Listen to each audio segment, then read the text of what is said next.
आप देख रहे हैं रूबरू।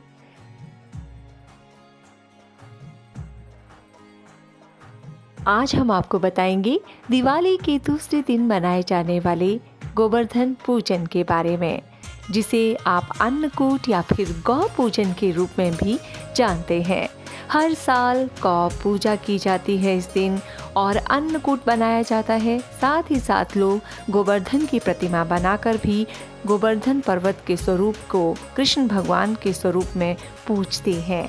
इस साल भी ग्रहण के कारण इसे दूसरे दिन तो नहीं मनाया गया, लेकिन तीसरे दिन बड़ी ही धूमधाम के साथ लोगों ने गोवर्धन पूजा की।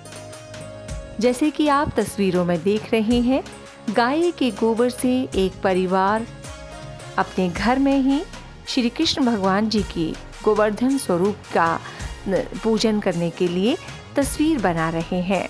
बड़े ही प्यार से श्रद्धा के साथ ये श्री कृष्ण भगवान जी की तस्वीर बना रहे हैं और अपने पूरे परिवार के साथ अपने ही घर में आज अन्नकूट की पूजा करेंगे।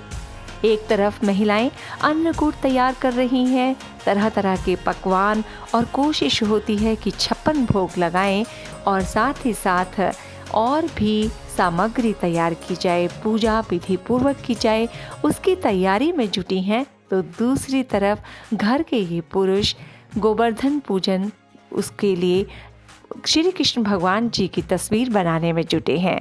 तो जब तक इनकी तस्वीर भी बनती है, हम आपको बताते हैं कि गोवर्धन पूजा हर साल क्यों की जाती है। आपने भी अक्सर कहानियों में सुना होगा और देखा भी होगा कई सारे धारावाहिकों में, लेकिन फिर भी हम अपने वीडियो में हम आपको बताना जा रहे हैं कि किस तरह से और क्यों गोवर्धन पूजा की शुरुआत हुई। पुरानी कथाओं के अनुसार एक बार श्री कृष्ण भगवान जब छोटे थे तो नंदगांव में पूजा के कार्यक्रम की बड़ी जोर शोर से तैयारियां चल रही थी।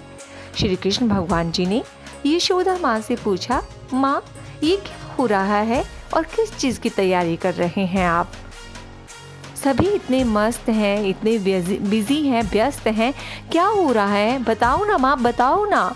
तब यशोदा माँ ने कहा, बेटा हम आज इंद्रदेव की पूजा की तैयारी कर रहे हैं। तो श्री कृष्ण भगवान जी ने बड़ी उत्सुकता के साथ कहा कि माँ इंद्रदेव की पूजा तो किस लिए करनी है? उनकी पूजा बताओ ना माँ, बताओ ना, क्यों हम इंद्रदेव की पूजा करेंगे? तब यशोदा माँ ने श्री कृष्ण भगवान जी को बड़े ही प्यार से समझाया, हम इंद्रदेव की पूजा इसलिए करते हैं क्योंकि इंद्रदेव वर्षा करते हैं और हर साल वर्षा के कारण बहुत सारा अन्न उपजता है। जो पैदावार होती है उससे हम अपना लालन पालन करते हैं, उससे पेट भरते हैं, हमारे पेड़ पौधे अच्छे होते हैं, हमारे गायों को चारा मिलता है। तो कृष्ण भगवान जी ने कहा, माँ इस तरह से तो हमें गोवर्धन पर्वत की पूजा करनी चाहिए ना, क्योंकि गोवर्धन पर्वत से तो हमें चारा मिलता है, हमारी गायों का पेट भरता है, हमें दूध, घी, दही ये सब खाने को मिलता है और हमारा इससे रोजगार भी चलता है, आमदनी होती है। ये सुनकर सभी नंदवासी चकित हुए और उन्होंने कहा, वे नंदलाला तो सही कह रहे हैं और हमें गोवर्धन पर्वत की ही पूजा करनी चाहिए। सभी लोग इस बात से सहमत हुए और उन्होंने गोवर्धन पर्वत की पूजा शुरू कर दी। जैसे ही उन्होंने पूजा शुरू की, तब उसी समय इंद्रदेव को गुस्सा आया और उन्होंने बहुत ज़ोर से बारिश शुरू कर दी। वो लगातार वर्षा करने लगे, जिससे सारे नंदग्राम वासी डर गए, भयभीत हो गए। चारों तरफ हाहाकार मच गया। लोग अपने पशुओं को बचाने के लिए भागने लगे। लोगों के घर, खेत, खलिहान सब कुछ पानी में डूब गया। ये सब देख श्री कृष्ण भगवान थोड़ा सोचे और उन्होंने सोचने के बाद अपने हाथ की जो सबसे छोटी उंगली है उस पर गोवर्धन पर्वत को उठा लिया। सारे ग्रामवासी जितने भी नंदग्राम के लोग थे जो पूजा में शामिल हुए थे और बारिश के मारे त्राही त्राही माम कर रहे थे, सारे गोवर्धन पर्वत के नीचे आ गए। ऐसे ही कई दिनों तक, महीनों तक लगातार बारिश से बचने के लिए गोवर्धन पर्वत के नीचे ही वो रहे। ये देख इंद्रदेव अब सकपका गए। उन्हें अपनी गलती पर शर्मिंदगी हुई। उन्होंने माफ़ी मांगी और उसके बाद से ही गोवर्धन पर्वत की पूजा का चलन शुरू हुआ। हर साल गोवर्धन पर्वत की पूजा बड़े ही प्यार से, बड़े प्रेम से की जाती है, ताकि भगवान श्री कृष्ण जी का आशीर्वाद हमेशा सब पर बना रहे। और लोग बड़े ही शौक से, बड़े प्रेम पूर्वक भगवान जी के लिए 56 भोग, अन्नकूट तैयार करते हैं और बड़े प्रेम के साथ पूजन करते हैं। और साथ ही साथ इस दिन गायों की भी पूजा की जाती है। गौ को तो ऐसे भी हम माता कहते हैं, तो गौ माता का पूजन बड़े ही प्यार से किया जाता है, क्योंकि गौ माता का हमारे धर्म में विशेष स्थान भी है। कार्तिक मास में, जैसे कि हम सभी जानते हैं, भगवान श्री कृष्ण और विष्णु स्वरूप की पूजा का विशेष महत्व है। लोग दूर दूर से गोवर्धन पर्वत की परिक्रमा करने के लिए भी कार्तिक मास में आते हैं। कहते हैं कार्तिक मास में वृंदावन, नंदगांव और गोवर्धन पर्वत के दर्शन या फिर परिक्रमा की जाए तो असंख्य कोटि फल उसका मिलता है। लोग इस दिन मंदिरों में, घरों में बड़े ही प्रेम पूर्वक गोवर्धन अन्नकूट की पूजा करते हैं और साथ ही साथ अन्नकूट का भंडारा भी लगाते हैं।